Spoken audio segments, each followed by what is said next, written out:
Assalamualaikum warahmatullahi wabarakatuh. Perkenalkan, nama saya Yeni Fatika Dewi, NIM 2041050101088 dari kelas Perbankan Syariah 3. Di sini saya akan menanggapi video dari Bapak Dr. Abdul Wadud Nafis, LC.MEI mengenai pendapatan nasional.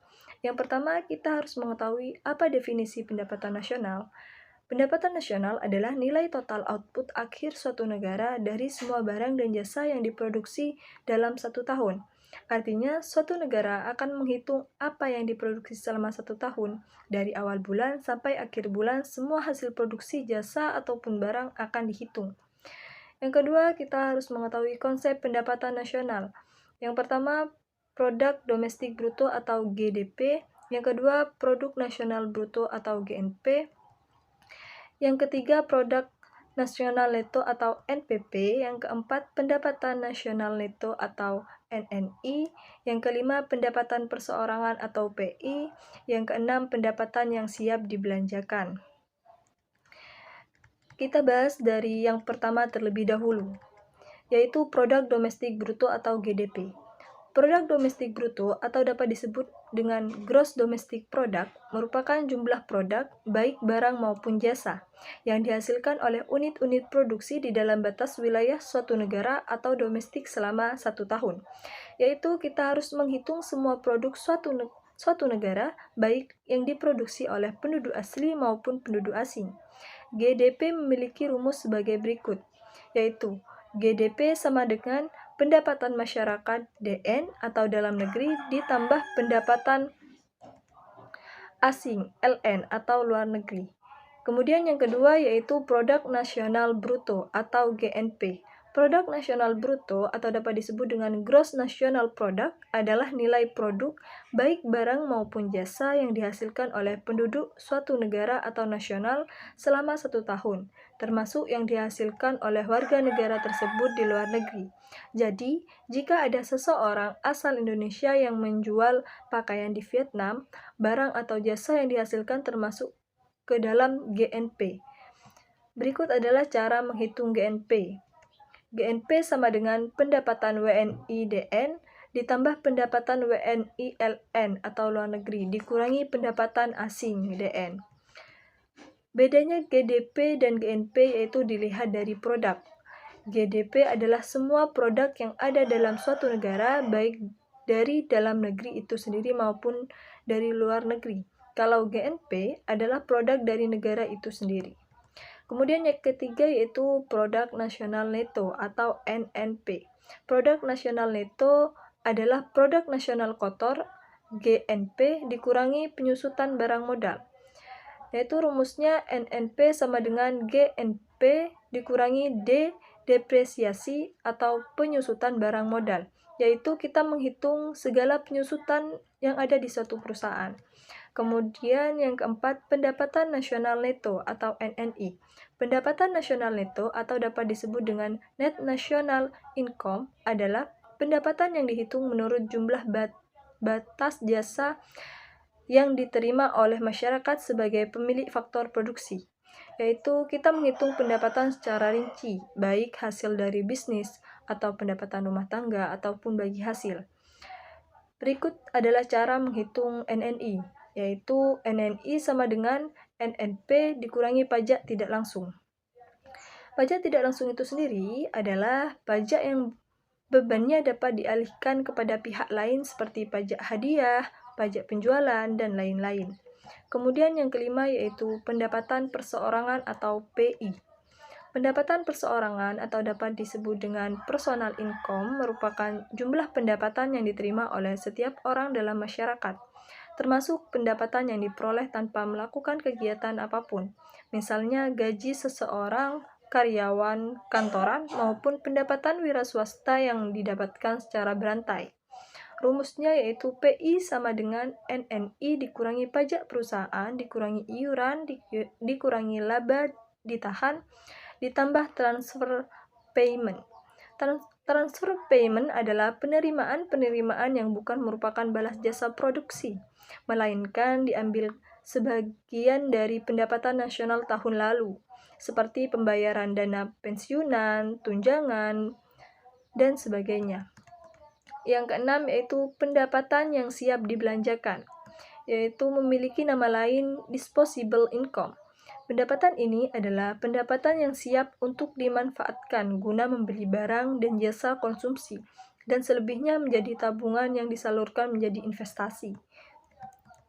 Rumusnya yaitu DI sama dengan PI dikurangi pajak langsung. Pajak langsung itu sendiri adalah pajak yang bebannya tidak dapat dialihkan kepada pihak lain seperti pajak pendapatan. Kemudian kita mengetahui manfaat perhitungan pendapatan nasional. Apa saja manfaat pendapatan nasional? Yang pertama, mengetahui tingkat kemakmuran suatu negara, yaitu kita mengetahui pendapatan negara si A, si B, dan si C, kemudian kita mengetahui pendapatan yang paling besar di negara yang mana. Kemudian yang kedua yaitu mengevaluasi kinerja perekonomian dalam skala tertentu, yaitu mengetahui anggaran yang didapatkan. Kemudian yang ketiga, mengukur perubahan perekonomian suatu negara secara berskala. Yang keempat, memudahkan dalam membandingkan kinerja ekonomi dari setiap sektor. Yang kelima, sebagai indikator kualitas hidup masyarakat di suatu negara, yaitu kita mengetahui pendapatan negara tinggi berarti kesejahteraannya yaitu tinggi, kesejahteraan masyarakatnya itu tinggi. Dan apabila rendah, maka kesejahteraan masyarakatnya itu juga rendah. Seperti itu. Kemudian yang keenam, sebagai indikator perbandingan kinerja antar negara. Yang ketujuh, sebagai indikator perbandingan kualitas standar hidup antar negara. Yang kedelapan, sebagai indikator dan perbandingan tingkat pertumbuhan ekonomi dari waktu ke waktu.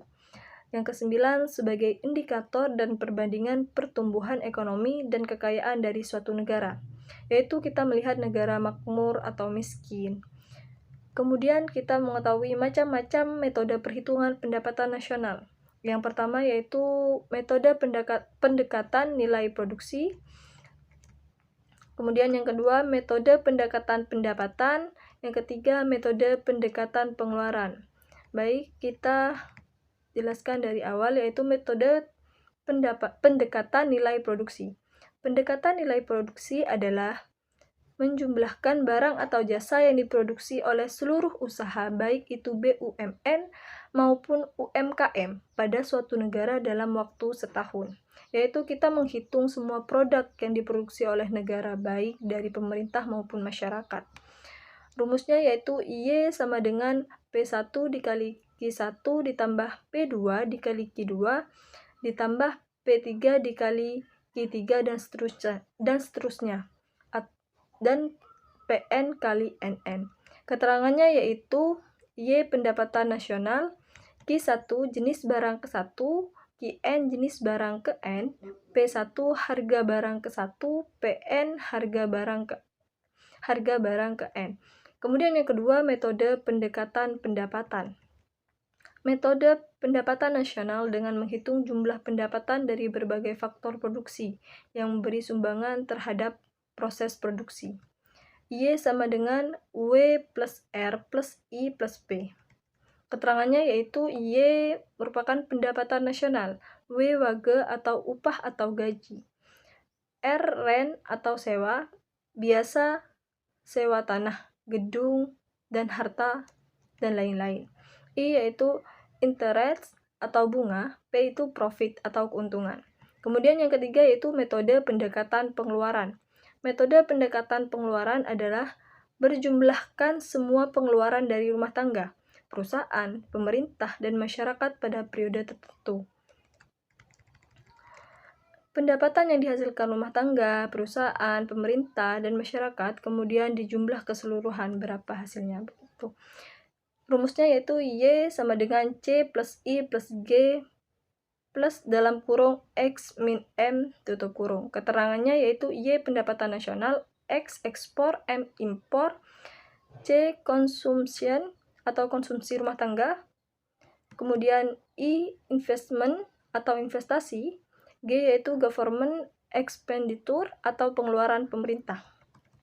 Kemudian kita mengetahui tentang pendapatan nasional nalar perspektif ekonomi Islam. Yang pertama yaitu pendapatan nasional harus dapat mengukur penyebaran pendapatan individu rumah tangga.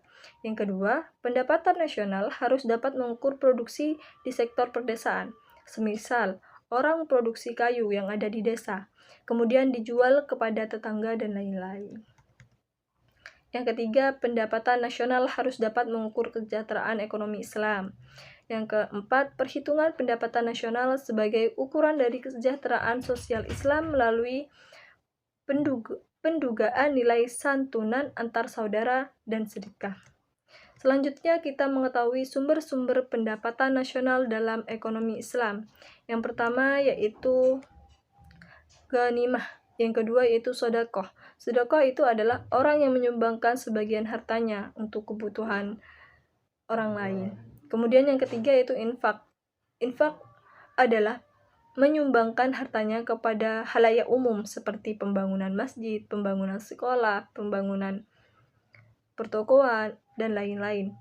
Yang keempat yaitu zakat. Zakat adalah harta yang harus dikeluarkan oleh sang pemilik harta. Yang kelima yaitu usur atau biaya cukai yang dikenakan kepada negara. 6. Jizyah, yaitu pajak yang dikenakan kepada non-muslim yang ada di Indonesia sebagai imbalan untuk menjaga keamanan. Yang ketujuh yaitu haraj, adalah pajak tanah yang dimiliki oleh seorang muslim yang dikelola oleh non-muslim. Kemudian itu saja dari saya. Kurang lebihnya mohon maaf. Wassalamualaikum warahmatullahi wabarakatuh.